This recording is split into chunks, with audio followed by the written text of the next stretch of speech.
नमस्कार साथियों, गणित की इस कक्षा में आप सभी का स्वागत है।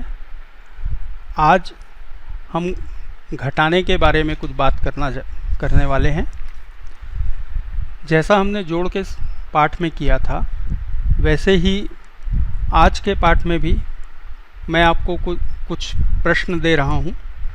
बहुत आसान प्रश्न है, आप सभी इनका जवाब दे सकते हैं। एक पेड़ पर 5 चिड़ियाँ बैठी हुई हैं और थोड़ी देर बाद उसमें से उन 5 चिड़ियों में से 2 चिड़ियाँ वहाँ से उड़ जाती हैं। तो अब पेड़ पर कितनी चिड़ियाँ बचेंगी? आप सभी इसका जवाब दे सकते हैं। इस बात को हम गणित के रूप में कैसे लिखेंगे?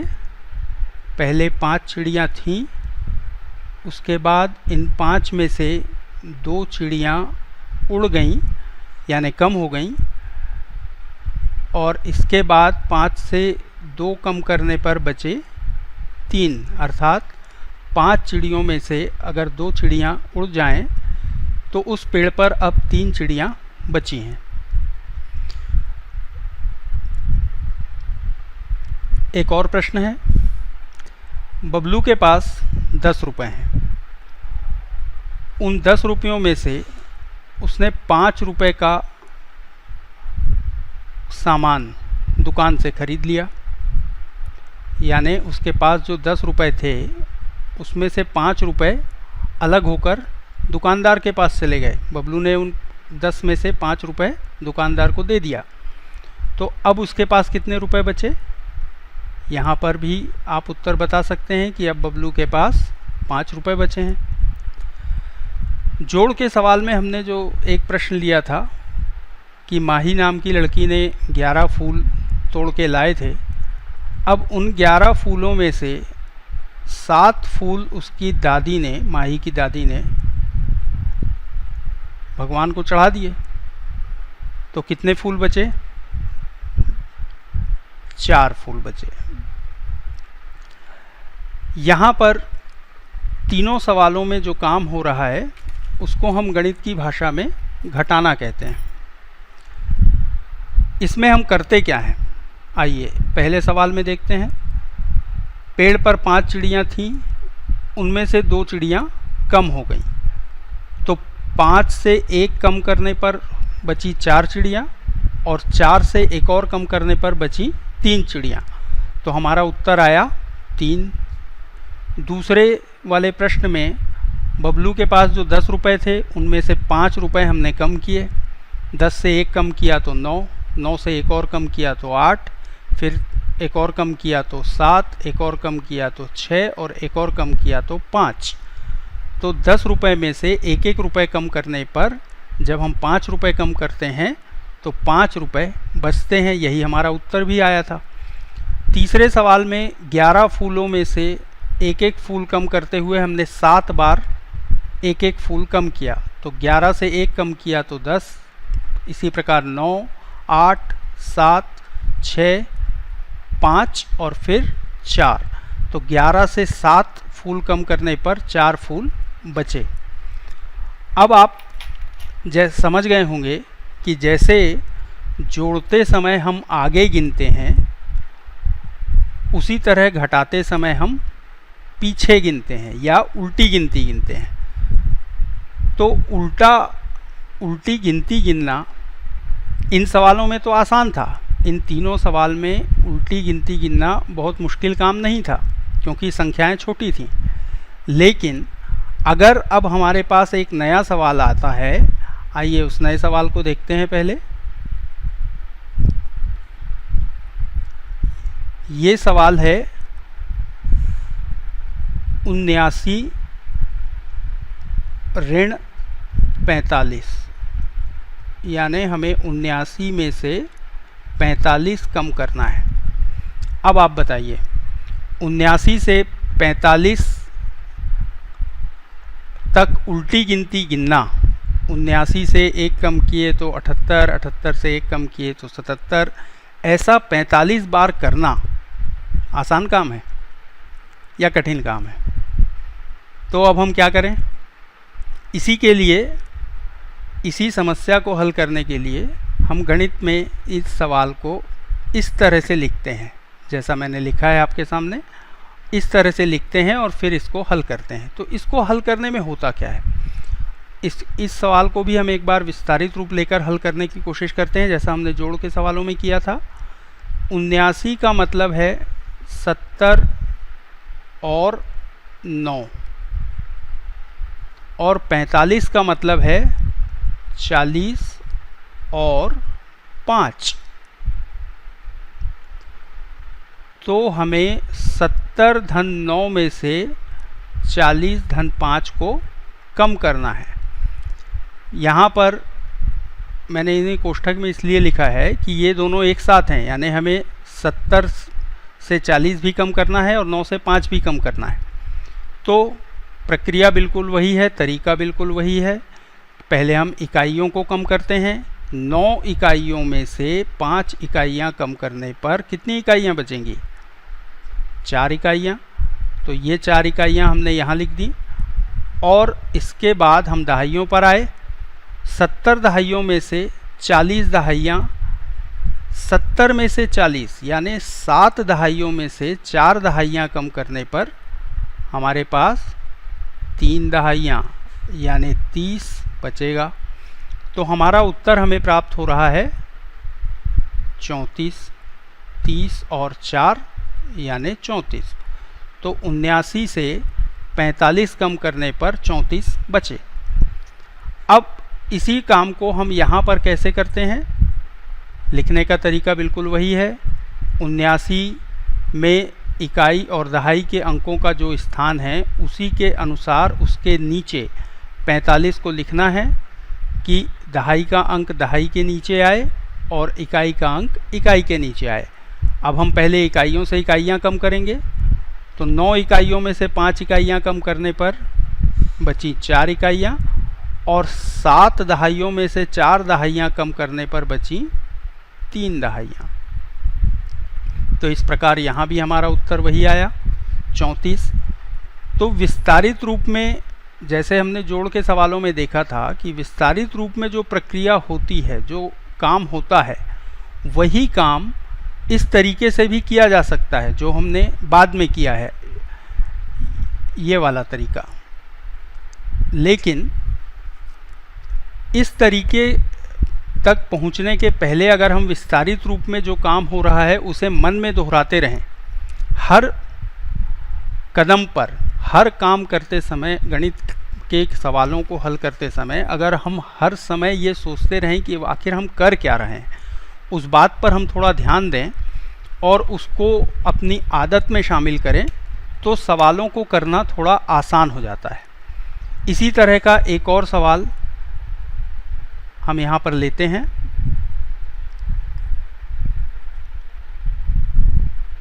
ये जो सवाल है, इस सवाल में बिल्कुल उसी तरह का सवाल है जैसा अभी हमने किया है। यहाँ पर एक प्रश्न मैं लिख रहा हूँ और ये है 57 से हमें कम करना है या घटाना है 36। तो इसे हम लिखते हैं 57 ऋण 36। ऋण का जो चिन्ह है वो घटाने के लिए उपयोग में आता है। तो एक बार फिर विस्तारित रूप लिखते हैं। यहाँ पर 57 का मतलब है 50 धन 7 यानी 5 दहाइयाँ और 7 इकाइयाँ, और 36 का मतलब है 3 दहाइयाँ यानी 30 और 6 इकाइयाँ। अब हमें 57 में से 36 घटाना है, तो हम 50 और 7 से 30 और 6 कम करेंगे, घटाएंगे। 7 इकाइयों में से 6 इकाइयाँ घटाने पर बची 1 इकाई। 5 दहाइयों में से 5 दहाई यानी 50 में से 3 दहाई यानी 30 कम करने पर बची 2 दहाइयाँ यानी 20। तो हमारा उत्तर हमें मिला 21। यहाँ पर भी देखें, इस दूसरे तरीके वाले सवाल में हम देखें, सवाल को हल करने का जो दूसरा तरीका है उसमें 7 इकाइयों में से 6 इकाइयाँ कम करने पर 1 इकाई बची, 5 दहाइयों में से 3 दहाइयाँ अलग कर देने पर बची 2 दहाइयाँ। तो यहाँ पर भी उत्तर वही आया। तो दोनों तरीकों में हल करने में जो पहला तरीका है जिसमें हम विस्तारित रूप लिखकर हल करते हैं, ये काम हमारे मन में होना चाहिए। जब भी हम दूसरे तरीके से, यहाँ पर लिखे हुए तरीके से, इस तरीके से जब हम सवाल बनाते हैं तो उस समय हमारे मन में ये बात होनी चाहिए कि जब हम 7 से 6 कम कर रहे हैं उस समय हम इकाइयों को कम कर रहे हैं, जब 5 में से 3 कम कर रहे हैं उस समय हम इकाइयों के बाद यानी दहाइयों पे काम कर रहे हैं। और इसी प्रकार का क्रम आगे के प्रश्नों में भी, अगर किसी प्रश्न में सैकड़ा तक की संख्याएं हैं तब भी ये चलता है, और उसके आगे 1000 हो तब भी ये चलता है। लेकिन अभी हम यहाँ पर रुकते हैं और आपको अभ्यास के लिए मैं कुछ प्रश्न दे रहा हूँ। इन प्रश्नों का आप अभ्यास कीजिए और इनका अभ्यास करने के बाद हम यहाँ पर आगे कुछ और बात करेंगे। ये 5 प्रश्न आपके सामने लिखे हुए हैं। पहला प्रश्न है कि आपको 95 में से 65 घटाना है। दूसरे प्रश्न में आपको 88 से 47 कम करना है। तीसरे प्रश्न में आपको 57 से 36 अलग करना है। चौथे प्रश्न में आपको 46 से 24 घटाना है। और 5वें प्रश्न में आपको 99 से 60 घटाना है। तो इन प्रश्नों को करने के बाद ऐसे और प्रश्न भी आप बना सकते हैं और उनका अभ्यास करने के बाद आप यहाँ से आगे बढ़ सकते हैं। चलिए, आपने इन प्रश्नों को नोट कर लिया होगा। तो अब हम एक और स्थिति देखते हैं। अपर्णा नाम की एक लड़की है, उसके पास 100 रुपये हैं और वह अपने 100 रुपये के नोट को लेकर दुकान पर जाती है बिस्किट खरीदने, और बिस्किट की कीमत है 5 रुपये। क्या हुआ होगा? दुकानदार ने कहा कि आप 5 रुपये लेके आइए। तो क्या अपर्णा के पास 5 रुपये से कम रुपए हैं? नहीं, रुपए तो ज़्यादा हैं, 100 रुपये हैं, पर दुकानदार 100 के नोट के बदले 100 के नोट को लेकर जो बाकी की रकम है वो वापस नहीं कर पा रहा है, बाकी के रुपए वापस नहीं कर पा रहा है। क्यों? क्योंकि उसके पास चिल्लर नहीं है। ऐसा होता है ना कभी कभी, आप लोगों के साथ भी ऐसा हुआ होगा कभी कि दुकानदार ने कहा कि चिल्लर नहीं है, चिल्लर लेके आओ। चलिए, तो अब अपर्णा क्या करेगी? आप क्या करते हैं ऐसी स्थिति में? अपर्णा ने किया ये कि वो अपने दादाजी के पास गई और उसने अपने दादाजी को 100 रुपये दे दिए और उनसे कहा कि इसके बदले में आप मुझे चिल्लर दीजिए। दादाजी ने उसे 10-10 के 10 नोट दे दिए, 10 वाले 10 नोट दे दिए। लेकिन दुकानदार ने तो कहा था कि 5 रुपये लेके आइए। अब अपर्णा क्या करे? अब अपर्णा के पास क्या है? 10 वाले 10 नोट, यानी कितने रुपए हैं? अभी भी उसके पास 100 रुपये ही हैं, लेकिन पहले 100 रुपये का एक नोट था और अब उसके बदले में उसके पास 10 रुपये वाले 10 नोट हैं। तो उसने एक काम किया कि वो अपनी गुल्लक से 1-1 रुपये के 10 सिक्के निकालकर उसमें उसने 10 का एक नोट डाल दिया। तो अब उसके पास क्या हुआ कि अब उसके पास 10 वाले 9 नोट बचे, 10 वाले 9 नोट, 10 के 9 नोट और 1 रुपये के 10 सिक्के, 1 रुपये के 1-1 रुपये के 10 सिक्के। अभी उसके पास कितने रुपए हैं? अभी भी 100 रुपये हैं। यानी पहले जो 100 का एक नोट था वो 100 रुपयों के बराबर था, और अभी उसके पास 10 रुपये वाले जो 9 नोट हैं तो वो कितने हुए, 10, 20, 30, 40, ऐसा गिन के आप बता सकते हैं, 90 रुपये हैं। और 1 रुपये के 10 सिक्के जो हैं, इसका मतलब है कि उसके पास 10 रुपये और हैं, 90 में 10 मिलाया 100। अब उसकी समस्या हल हो गई। इसमें से उसने 5 रुपये दुकानदार को दे दिए, अपनी पसंद की बिस्किट ले ली, और उसके पास कितने रुपए बचे, देखिए 10 के 9 नोट तो पूरे पूरे बचे हैं और 5 सिक्के बचे हैं। तो 5 सिक्के जो हैं वो हैं,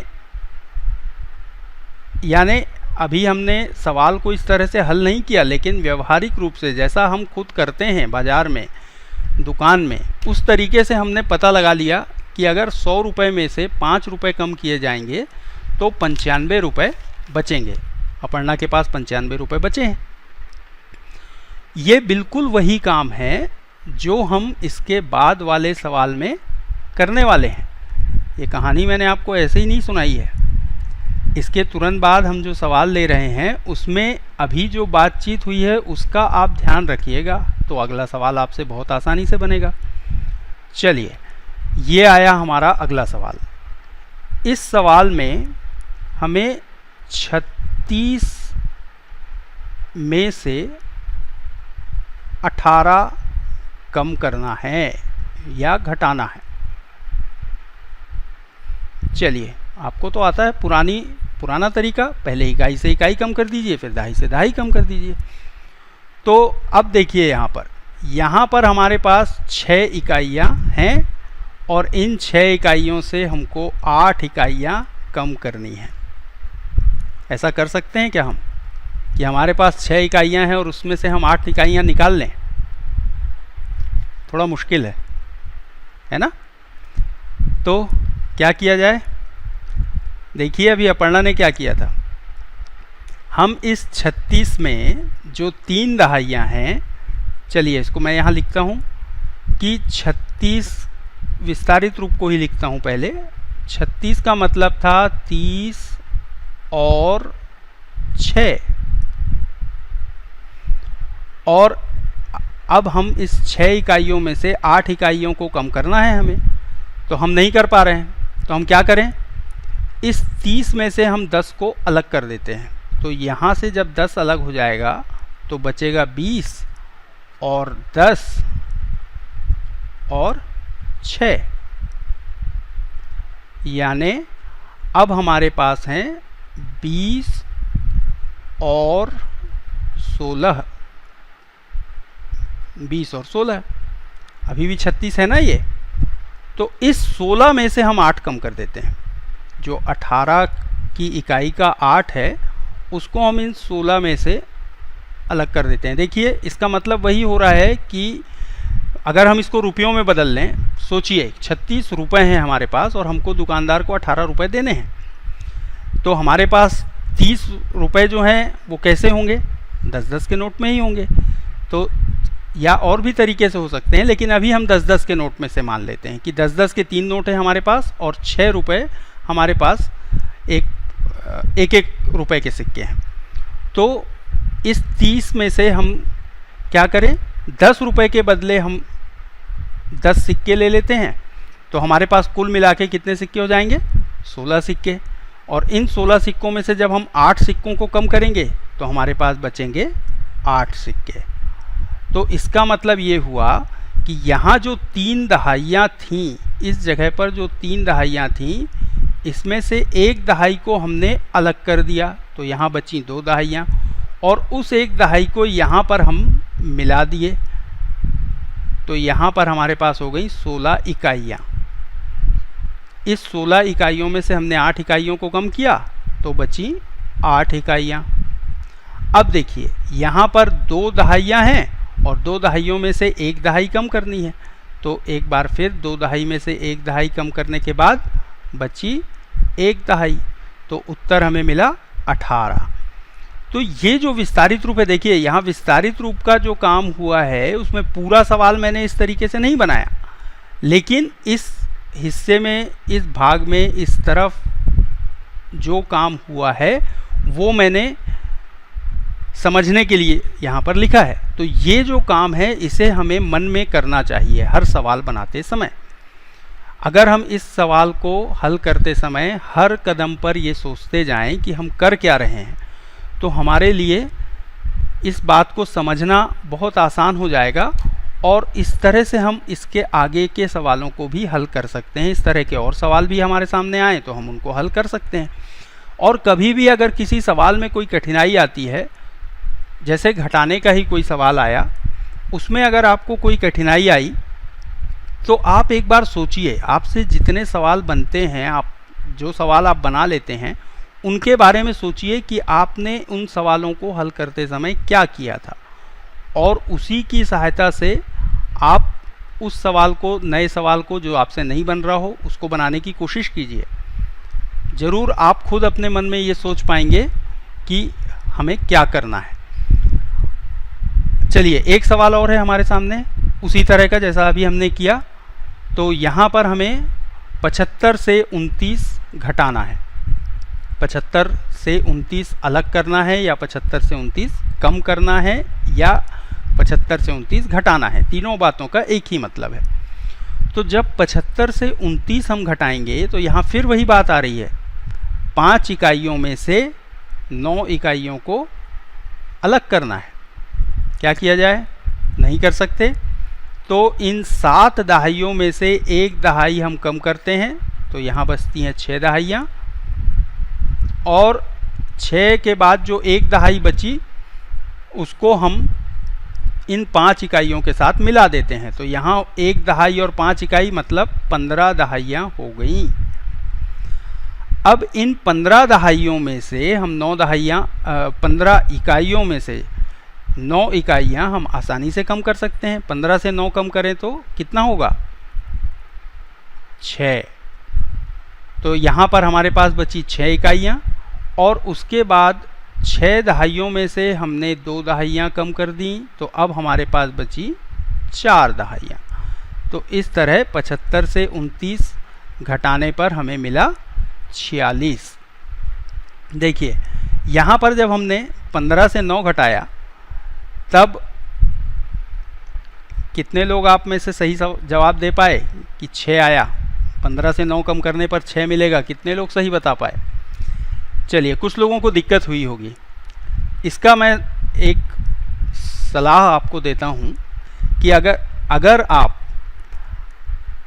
18 से 1 तक की उल्टी गिनती अच्छे से याद कर लें कि 18 के बाद उल्टी गिनती अगर हम गिने तो क्या आएगा? 18 के बाद 17, 17 के बाद 16, 16 के बाद 15, 14, 13, 12, तो 1 कम किए तो 18, 2 कम किए तो 18 से 1 कम किए तो 17, 18 से 2 कम किए तो 16।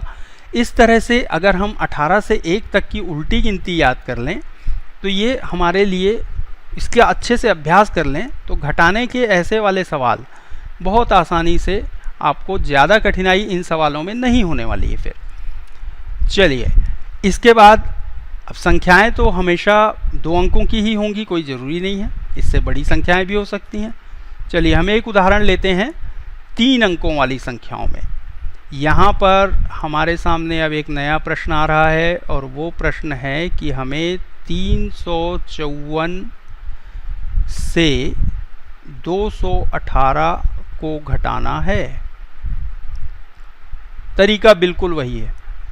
देखिए, 2 अंकों वाली संख्याओं का हल हमने अभी यहाँ पे किया है घटाने का, बिल्कुल वैसे ही। चलिए, यहाँ पर हमें 4 इकाइयों में से पहले 8 इकाइयाँ घटानी हैं। देखिए, इसको लिखा कैसे गया है, वही बात जो मैं बार बार आपको बता रहा हूँ कि इकाई के, पहली संख्या की इकाई के अंक के ठीक नीचे दूसरी संख्या का इकाई का अंक है, और दहाई के अंक के नीचे दहाई का अंक है, सैकड़ा के अंक के नीचे सैकड़ा का अंक है। तो ये क्रम सही होना चाहिए। तो यहाँ पर हमें 4 इकाइयों में से 8 इकाइयाँ कम करनी है, और ये बड़ा मुश्किल काम है। अरे क्यों मुश्किल काम है? अभी तो हमने किया ये काम कि 4 इकाइयों में से 8 इकाइयाँ नहीं घटेंगी, इसलिए हम 1 दहाई को कम कर देते हैं, तो यहाँ पर हो गई 4 दहाइयाँ, और 1 दहाई को खोलने पर जो बचा 10, जो हमें मिला और 4 पहले से हैं, तो 10 इकाइयाँ मिली एक दहाई खोलने पर और 4 इकाइयाँ पहले से हैं, तो यहाँ पर हुआ 14 इकाइयाँ। अब इन 14 इकाइयों में से इन 8 इकाइयों को कम कर दीजिए। 14 इकाइयों में से 8 इकाइयाँ कम कर दीजिए। उल्टी गिनती गिनिए, 14 से 8 कम करेंगे तो कितना आएगा, कितना बचेगा, 6। तो यहाँ पर 6 मिल गया, 6 इकाइयाँ मिल गई। अब हमारे पास 4 दहाइयाँ हैं। ध्यान रखिए 5 दहाइयाँ पहले थीं, एक दहाई को हमने खोलकर इकाइयों में मिला दिया है, इसलिए अब यहाँ पर 4 दहाइयाँ बची हैं। तो इन 4 दहाइयों में से एक दहाई कम करने पर हमें कितनी दहाइयाँ मिलेंगी, हमारे पास कितनी दहाइयाँ बचेंगी, 3 दहाइयाँ। और सैकड़ा, यहाँ तो कोई समस्या नहीं है, 3 सैकड़े हैं, उनमें से 2 सैकड़ों को अलग करना है। तो 3 सैकड़ों में से 2 सैकड़े कम कर दिए, तो यहाँ पर कितने सैकड़े बचे, 1 सैकड़ा। इस तरह 354 से 218 घटाने पर हमारे पास 136 उत्तर के रूप में प्राप्त हुआ। चलिए इस तरह का ही एक और सवाल, एक सवाल और उसके बाद मैं आपको कुछ अभ्यास के प्रश्न दूंगा। तो ये जो नया सवाल अब आपके सामने आ रहा है, इस सवाल में हमें 400 में से 174 घटाना है। अपर्णा बिस्कुट लेने जो गई थी वो वाली स्थिति बिल्कुल याद रखिए, आपको इन सवालों में कोई ज़्यादा समस्या नहीं होगी। चलिए सोचिए क्या करें। यहाँ पर 400 ऊपर लिखा हुआ है क्योंकि 400 में से हमें 174 कम करना है। तो 400 में 0 इकाइयाँ हैं और 174 में 4 इकाइयाँ हैं। अब क्या करें, 0 इकाई से 4 इकाइयाँ तो हम अलग नहीं कर सकते, तो क्या करें, चलिए दहाई पे देखते हैं। लेकिन दहाई में भी 0 है, यानी एक भी दहाई नहीं है, तो यहाँ से भी हम नहीं ले सकते। तो अब हम क्या करते हैं, यहाँ पर हैं 4 सैकड़े, तो 4 सैकड़े में से 1 सैकड़े को हम कम कर देते हैं, अलग कर देते हैं, और यहाँ पर बचे 3 सैकड़े। अब 10 दहाइयों से मिलकर 1 सैकड़ा बनता है, तो जब हमने सैकड़े में से 1 सैकड़ा कम किया तो हमें 10 दहाइयाँ मिली। और इन 10 दहाइयों में से हमने 1 दहाई को फिर कम कर दिया, क्योंकि हमें यहाँ पर इकाइयाँ देनी हैं, तो दहाई को 1 दहाई को हम इकाई में बदलेंगे। तो इस स्थिति में क्या होगा, इस स्थिति में क्या होगा, चलिए इसको करके देखिए। हम करते हैं अभी साथ साथ कि 400 में से अगर हमें 174 कम करना हो तो हम क्या करेंगे। ध्यान से समझिए इस बात को, आप एक बार अगर इस चीज़ को ध्यान से देख लेंगे और कम से कम 10 सवालों का अभ्यास कर लेंगे तो आपके समझ में ये आने लगेगा कि घटाने के सवालों में वास्तव में होता क्या है। और बिल्कुल वही बात जो मैं बार बार कह रहा हूँ, हमने क्या किया कि 4 जो सैकड़े थे उसमें से 1 सैकड़ा कम किया, तो यहाँ बचे 3 सैकड़े। इन 3 सैकड़ों में से 1 सैकड़े को 4 में से 3 सैकड़े यहाँ पर बचे। 1 सैकड़ा जो था उसे हमने दहाइयों में बदला, तो यहाँ पर हमें मिली 10 दहाइयाँ। इन 10 दहाइयों में से फिर हमने 1 दहाई को खोल लिया, तो यहाँ पर बची 9 दहाइयाँ और 10 खुली इकाइयाँ। अब हमें इन 10 इकाइयों में से ये 4 इकाइयाँ कम करनी है, तो ये तो आसान काम है, ये हमने कर लिया। 10 इकाइयों में से 4 इकाइयाँ कम की तो हमें मिली 6 इकाइयाँ, हमारे पास बची 6 इकाइयाँ। अब इकाई का काम हो गया, दहाई पर आ जाइए। तो देखिए पहले हमारे पास सैकड़ों को बदलने पर 10 दहाइयाँ मिली थी और उसमें से 1 दहाई को हमने फिर बदल लिया है, तो अब हमारे पास यहाँ पर 9 दहाइयाँ हैं। इन 9 दहाइयों में से ये वाली 7 दहाइयाँ, 9 दहाइयों में से हमको 7 दहाइयाँ अलग करनी है। तो इस स्थिति में हमारे पास 2 दहाइयाँ बचेंगी और इसको हम दहाई के स्थान पे लिख देते हैं। और 3 सैकड़े में से 1 सैकड़ा अलग करना है, कम करना है। तो 3 सैकड़े में से 1 सैकड़ा कम करने पर कितने सैकड़े बचे? 2। इसको हमने सैकड़े के स्थान पर लिख दिया। तो इस तरह हमारे पास इस सवाल का उत्तर तैयार है कि 400 में से 174 कम करने पर हमारे पास 226 बचेगा, है ना। तो ये काम बहुत मुश्किल नहीं है, लेकिन हमें हर बार इस बात का ध्यान रखना है कि जब हम सवाल हल कर रहे हैं तो हर कदम पर एक तो क्रम याद रखना है कि हम हर कदम पर इस क्रम को याद रखें कि हम क्या कर रहे हैं, क्या हमें पहले करना है, क्या बाद में करना है। और कोई भी काम करते समय इस बात पर ध्यान रखें कि हम क्या कर रहे हैं, इसको सोचें। जब आप इन चीज़ों को सोचेंगे तो आपके लिए ये चीज़ आपकी आदत में आ जाएगी, आपके अभ्यास में आ जाएगी और आप इन सवालों को आसानी से हल कर पाएंगे। चलिए, अब अभ्यास के कुछ प्रश्नों को आप लिखिए और इन प्रश्नों का अभ्यास कीजिए। ये रहे आपके सामने आपके अभ्यास के लिए कुछ प्रश्न। कितने प्रश्न हैं ये? 6 प्रश्न। तो इन 6 प्रश्नों को आपको हल करना है, इनका अभ्यास करना है और ऐसे और भी प्रश्न आप बनाकर अभ्यास कर सकते हैं। ध्यान ये रखिए कि कौन सी प्रक्रिया, जैसे अभी हम जोड़ की बात कर चुके हैं और घटाने की बात कर चुके हैं। आपको अपने रोज के जीवन में, रोज की घटनाओं में ये देखना है कि क्या हमको कोई ऐसी स्थिति मिलती है जहाँ पर कुछ चीज़ों के समूह से कुछ चीज़ें अलग करनी हो। ऐसा होता है। अगर आप इस चीज़ पर ध्यान देना शुरू करेंगे तो आपको समझ में आएगा कि घटाने का उपयोग गणित में हम कहाँ कहाँ पर करते हैं। चलिए, इन 6 सवालों को नोट कीजिए और इनको हल करने की कोशिश कीजिए। पहला प्रश्न है 348 ऋण 204। दूसरा प्रश्न है 457 ऋण 259। तीसरा प्रश्न है 246 ऋण 90। चौथा प्रश्न है 816 ऋण 546। पांचवा प्रश्न है 510 ऋण 309 और छठवां प्रश्न है 642 ऋण 458। इन प्रश्नों को हल करने की कोशिश कीजिए और जहां पर समस्या आए वहां पर एक बार उन सवालों को फिर से देखिए जो अभी हमने इसी पाठ में किए हैं और सोचिए कि हमसे क्यों ये नया सवाल नहीं बन रहा है, कहाँ गलती हो रही है। जो प्रक्रिया मैंने बताई है, कितने भी अंकों की संख्या हो, घटाते समय वही प्रक्रिया उपयोग में आती है। चलिए, तो आज का पाठ यहीं समाप्त करते हैं। अगले पाठ में किसी नए विषय को लेकर हम फिर बात करेंगे। तब तक के लिए नमस्कार।